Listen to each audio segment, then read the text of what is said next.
In our previous discussion, we have seen what are fuel cells and how fuel cells differ from batteries. Advantages of fuel cells, disadvantages of fuel cells, isn't it? So, we have different types of fuel cells: acid fuel cell, solid oxide fuel cell, alkaline fuel cells, etc. So, acid fuel cells, so they are categorized or classified depending upon the electrolyte used. Acid fuel cell means the electrolyte used is acid. Alkaline fuel cell means electrolyte used is an base. Right, solid oxide fuel cell means we'll discuss that later. So today we're going to discuss the we're going to take an example of one of the acid fuel cell. So example of one of the acid fuel cell is methanol oxygen fuel cell. So here the electrolyte used is an acid. So what is that acid? We'll discuss in today's discussion. So methanol oxygen fuel cell. Methanol oxygen fuel cell are made up of anode and a cathode. As discussed earlier in the previous discussion, fuel cell are just galvanic cells which convert chemical energy into electrical energy on continuous supply of fuels, isn't it? Fuel cells are galvanic cells which convert chemical energy into electrical energy on continuous supply of fuel. So this fuel cell contains anode and a cathode. It contains anode and a cathode.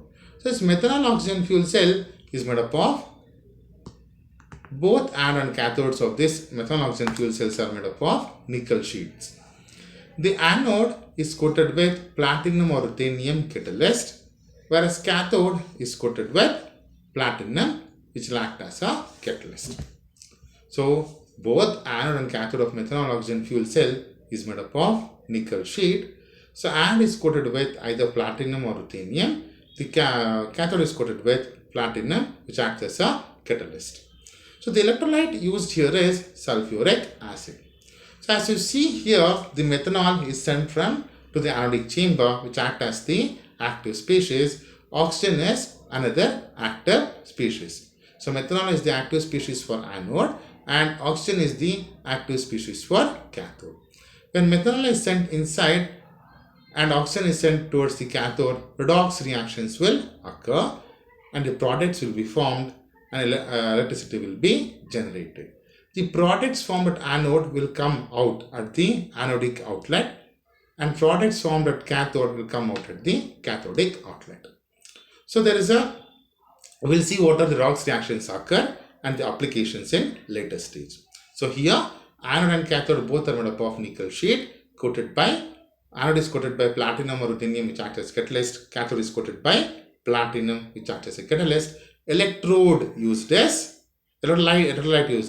sulfuric acid.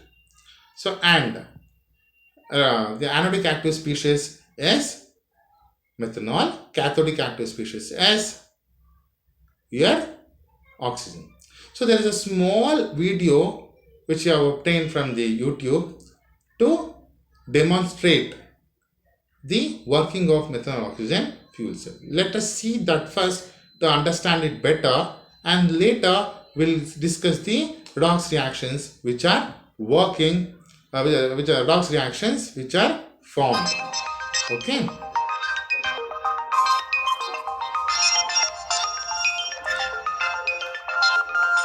Suppose methanol is used as a fuel. We are used to methanol being used to produce heat energy, for example when used by campers for cooking. Methanol and oxygen mix together and will not react unless a high activation energy barrier is overcome, typically by the application of a spark. A highly exothermic chemical reaction then occurs. One of the products of the reaction between methanol and oxygen is carbon dioxide. Despite this, methanol is considered to be a good fuel because it's easy to store, transfer, and transport in conventional, unpressurized fuel tanks. This is the reaction. The half equations which occur at the electrodes of a methanol fuel cell are shown. Remember the acronym OIL RIG. Oxidation is loss, reduction is gain. Hydrogen ions formed on oxidation move through the electrolyte. The carbon dioxide gas formed is lost to the atmosphere. The anode is plated with a catalyst. This is the most important part of a fuel cell, as it allows the oxidation reaction to occur via an alternative reaction pathway of lower activation energy. Catalysts are typically expensive transition metals, such as platinum. However, these are very sensitive to poisoning from impurities, which block active sites and reduce efficiency, lifespan, and value. The optimization of catalysts is therefore an area of worldwide chemical research.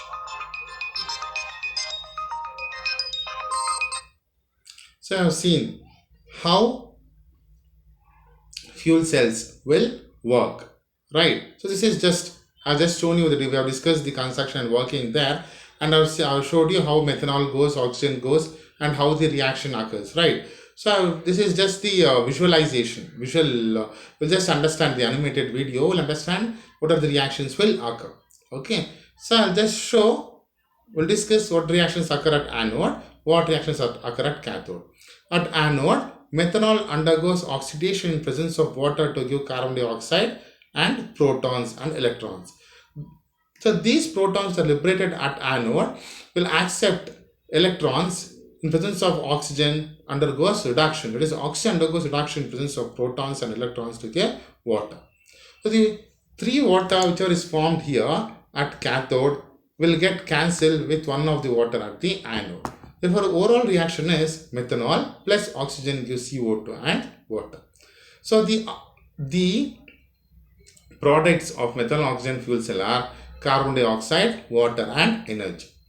The energy will be used for various purposes, whereas carbon dioxide and water both are eco-friendly. Carbon dioxide is not a pollutant, it's a greenhouse gas. Water is also not a pollutant. So the products are eco-friendly. So let us see the advantages and also the applications of these methanol oxygen fuel cells. So what are the advantages? So the main advantage of this is the methanol is having low carbon content. Why? Because it's having only one carbon, right? CH3OH. So methanol is having low carbon content. So therefore, instead of forming carbon monoxide, forms carbon dioxide. If it forms a carbon monoxide, it's a pollutant, right? So and the OH group is easily oxidizable and methanol is highly soluble. So any alcohol you take for that matter, it might be ethanol or methanol. So the alcohols are easily soluble or easily miscible in water. So it will not form 2 different liquids. Okay, so methanol is having low carbon content and therefore it will not give rise to any of the byproducts. Okay, and other major advantages is the products formed are highly eco-friendly. Let us see the disadvantages. uses. So it is mainly used in military applications. Okay, so it is used in large scale power production. So instead of where your electricity cannot be reached, there you can depend upon the fuel cells. It is also used in electric power source in space vehicles. So the main disadvantage of the methanol and methanol oxygen fuel cells or any fuel cell is you're supposed to maintain this methanol and oxygen under high pressure. So this is the major disadvantage. So there are so much R&D is going on at present in order to bring down the size and also to maintain the pressure. So if you are maintaining at room temperature and pressure, then in few more days, if you make the fuel cells to work at room temperature and pressure, then in few more days in most all houses will be equipped with the fuel cells. We can depend upon fuel cells instead of depending upon the UPS for or KEB for power. Electricity supply board for power. So let's wait and see that how the fuel cells will come to in our day-to-day life. Okay, thank you.